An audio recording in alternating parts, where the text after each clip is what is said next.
Kua tā moko ngia e tētahi marae kei te tunga o Tāmaki Makaurau he kawenata I wainga nui e tahi pakihi kia whai mahi ai te hunga rawa kore. Hei tā te māngai mo te pui a marae a Huri Moana Dennis e hehe ana e tahi wāhi mahi motuhake ki te hāpai ake I ngā whānau e noho pōkai kaha ana. Mā te kawenata nei e whiti ai rātau ki te ora. Kei a Ripeka Timutimu te roanga ake.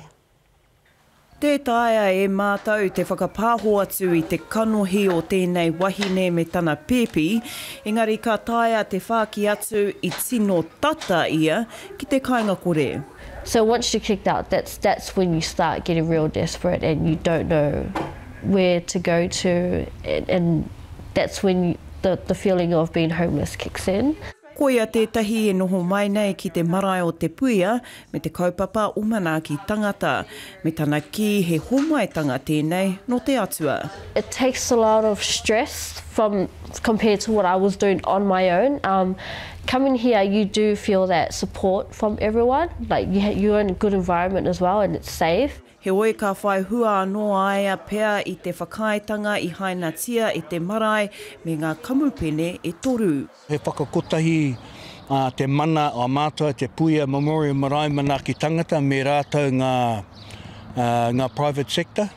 Engari, ko rātou nei, kāre rātou he tino muhio me pehe ai he chāki kia rātou ngā whānau kainga kore. We need people to do the work we've got. So there's plenty of opportunities for the guys and girls. E ai ki tētahi kamupene e whakawātea mai ana I ngā tūranga mahi rua tekau mo te hunga o te marae nei. Drain layers, excavator operators, general labourers, but traffic controllers, road builders, concrete workers, and heavy equipment operators. We're after all of them.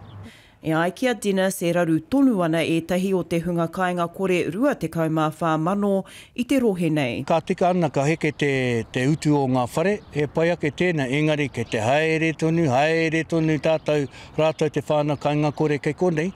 Ko tā mātou nei mahi, kei te mohi ana koe, he chāki ki a rātou, a hako no hea kei whea. Ka haere tonu te kaupapa mana ki tangata ki te puia tai atu ki te marama okohi tātea. Hei reira aro take ngia ai te kaupapara. Ripeka Timutimu, te karere.